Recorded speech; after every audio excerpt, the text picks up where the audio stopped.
మీ తాకట్టు బంగారం కష్టాలకి good bye చెప్పండి. వెంటనే ఎన్ గోల్డ్ కి కాల్ చేయండి. ఏపీ లోకాయుక్తగా జస్టిస్ మల్లికార్జునరావు ఎంపికయ్యారు. త్వరలో అధికారిక ఉత్తర్వులు వెలువడేటువంటి అవకాశం ఉంది. చంద్రబాబు బెయిల్ కు రిటర్న్ గిఫ్ట్ అంటూ కూడా కామెంట్లు వినిపిస్తున్నాయి. గతంలో చంద్రబాబు స్కిల్ డెవలప్మెంట్ కేసులో అరెస్ట్ అయినటువంటి సమయంలో బెయిల్ పిటిషన్ పై విచారణ జరిపినటువంటి వారిలో జస్టిస్ మల్లికార్జునరావు ఉన్నారు. ఆ సమయంలోనే చంద్రబాబుకు బెయిల్ మంజూరైంది. గతంలో బెయిల్ ఇచ్చినందుకే రిటర్న్ గిఫ్ట్ ఇచ్చారంటూ కూడా ఆరోపణలు వెలువెత్తుతున్నాయి. లోకాయుక్తలో తమకు అనుకూలంగా ఉన్న వారికి ప్రాధాన్యత ఇస్తున్నారని కూడా రాజకీయ పరమైనటువంటి ప్రచారాలు అయితే జోరుగా జరుగుతున్నాయి. విమర్శలు అయితే మొదలైనటువంటి పరిస్థితి ఉంది. లోకాయుక్తగా జస్టిస్ మల్లికార్జునరావుని ఎంపిక చేయడానికి సంబంధించి వెనుక గతంలో జరిగినటువంటి పరిణామాలు, బెయిల్ ఇష్యూస్, చంద్రబాబు జైల్లో ఉన్నప్పుడు బెయిల్ మంజూరైనటువంటి సమయంలో మల్లికార్జునరావు కీలకంగా వ్యవహరించారు అనేది అయితే ప్రధానంగా వస్తున్నటువంటి ఆరోపణ. దీనికి సంబంధించి మరిన్ని అప్డేట్స్ మా కరెస్పాండెంట్ వెంకట్ అందిస్తారు. వెంకట్, లోకాయుక్త ఎంపిక వెనుక రాజకీయ పరమైనటువంటి కారణాలు ఉన్నాయి. గతంలో ఉన్నటువంటి అంశాలకు సంబంధించి ఇప్పుడు ఒక రిటర్న్ గిఫ్ట్ ఇచ్చారంటే రకరకాలైనటువంటి ఆరోపణలు, విమర్శలు వెలువెత్తున్నాయి. అప్డేట్స్ ఏంటి, ఏ విధంగా చూడాలి? రాజకీయాలకు సంబంధించి, న్యాయ వ్యవస్థకు సంబంధించి గతంలో మనం ఇటువంటి లింకులను పెద్దగా చూసేవాళ్ళం కాదు. అయితే ఎప్పుడైతే ఒక చీఫ్ జస్టిస్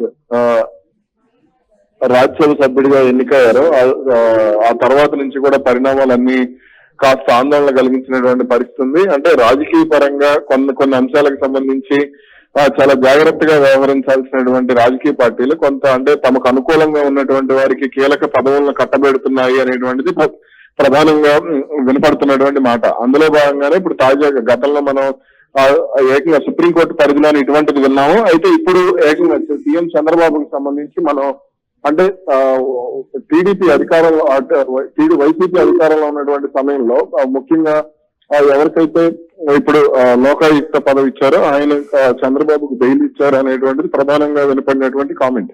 అయితే ఇప్పుడు ఆయన్ను అంటే కీలక పదవిలోకి తీసుకురావడానికి కనుక కారణం ఆ రిటర్న్ అంటే ఆ సమయంలో అంటే ఎన్నో సందర్భాల్లో దాదాపు 50 రోజులకు పైగా జైల్లో చంద్రబాబు ఉన్నటువంటి సమయంలో ఈయన పూర్తి స్థాయిలో అంటే ఆ కేసును విచారణ జరపడం అంటే కొన్ని అంశాలకు సంబంధించి చంద్రబాబుకు సానుకూలంగా వ్యవహరించారు, అందుకనే ఆ బెయిల్ వచ్చింది అనేటువంటిది అప్పట్లో కొన్ని అంటే రాజకీయ పక్షాలు కూడా ఆరోపణలు చేసినటువంటి పరిస్థితి ఉంది. అయితే ఇప్పుడు అనూహ్యంగా అటువంటి అంటే అలా ఆరోపణలు ఎదుర్కొన్నటువంటి వ్యక్తిని ఒక కీలక పదవిలో నియమించడం మాత్రం సంచలనంగానే చెప్పుకోవచ్చు.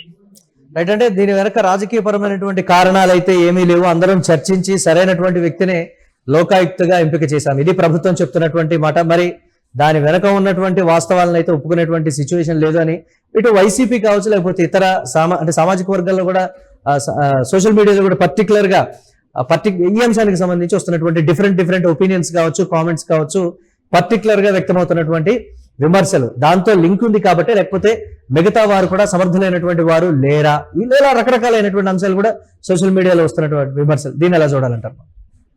అంటే ఎవరు ఏ విధంగా చెప్పుకున్నప్పటికీ కూడా పరిణామాలు అనేవి అలా ఉన్నప్పుడు ఖచ్చితంగా ఆ విధంగా విమర్శలు అనేవి వస్తూ ఉంటాయి. అందులో మనకి ఎటువంటి సందేహాలు కూడా అవసరం లేదు. ముఖ్యంగా అంటే ఇప్పుడు ఆ స్థాయిలో ఉన్నప్పుడు అంటే బెయిల్ ఇచ్చిన వ్యక్తికి ఇచ్చినప్పుడు ఖచ్చితంగా దాని వెనక రాజకీయ కారణాలు, లేదంటే వ్యక్తిగత అభిమానాలు, లేదంటే మరొకటి ఉండేటువంటి అవకాశం అనేది స్పష్టంగా ఉంటుంది. కాబట్టి దీనికి సంబంధించి సామాజిక మాధ్యమాల్లోనూ, మీడియాలోనూ ఎలా రిజల్ట్ అయినప్పటికీ కూడా పరిణామాలు అనేవి కొంత ఆ విధంగానే ఉన్నాయి కానీ విమర్శలు అనేవి వస్తూ ఉంటాయి. అయితే దీనికి సంబంధించి నిర్ణయం తీసుకున్నటువంటి వ్యక్తులు ఏ విధంగా దాన్ని సమర్థించుకున్నప్పటికీ కూడా ఇప్పుడు అర్థాలు అనేవి స్పష్టంగా ఉంటాయి. మనం గతంలో సుప్రీంకోర్టు చీఫ్ జస్టిస్ గా పనిచేసినటువంటి ఒక వ్యక్తికి సంబంధించి కాంగ్రెస్ పార్టీ నేరుగానే సామాజిక మాధ్యమాల్లో కూడా విమర్శలు చేసింది. బీజేపీని వ్యతిరేకించే వాళ్ళందరూ కూడా ఆయన రాజ్యసభకు వెళ్ళడాన్ని తీవ్రంగా వ్యతిరేకించారు. సామాజిక మాధ్యమాల్లో కనీసం అంటే ఆయన ఒక్కసారి కూడా రాజ్యసభకు వెళ్ళకపోయినా, రాజ్యసభలో ఎటువంటి వ్యాఖ్యలు చేయకపోయినప్పటికీ కూడా అంటే కనీసం ఎటువంటి ప్రశ్నలు అడగకపోయినా, ఎవరి గురించి పోరాటం చేయకపోయినప్పటికీ కూడా ఆయనకు అందినటువంటి జీతం కానీ, లేదంటే ఆయనకు అందినటువంటి మద్దతు కానీ, పెద్దల నుంచి అందినటువంటి మద్దతు కానీ ఇవన్నీ కూడా విమర్శలకు దారితీసినటువంటి పరిస్థితి ఉంది. కాబట్టి ఇప్పుడు అటువంటివి చూసి కూడా అటువంటివన్నీ కూడా ఇప్పుడు ఎప్పుడూ జరగలేదు కదా, 4-5 ఏళ్ల కాలంలోనే జరిగినటువంటి పరిస్థితి ఉంది అటువంటివన్నీ కూడా.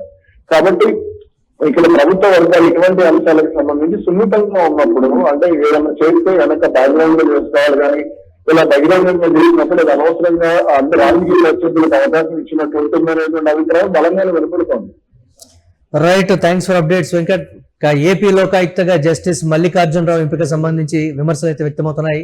నేపథ్యంలో త్వరలో అధికారిక ఉత్తర్వులు వెలువడే అవకాశం ఉందని కూడా చెప్తున్నారు. చంద్రబాబు బెయిల్ కు రిటర్న్ గిఫ్ట్ అంటూ కూడా కామెంట్లు వినిపిస్తున్నాయి. గతంలో చంద్రబాబు స్కిల్ డెవలప్మెంట్ కేసులో అరెస్టు సమయంలో కూడా బెయిల్ పిటిషన్ పై విచారణ జరిపినటువంటి వారిలో జస్టిస్ మల్లికార్జునరావు కీలకంగా ఉన్నట్టు తెలుస్తోంది. ఆ సమయంలోనే చంద్రబాబుకు బెయిల్ మంజూరంటూ కూడా వార్తలు వస్తున్నాయి.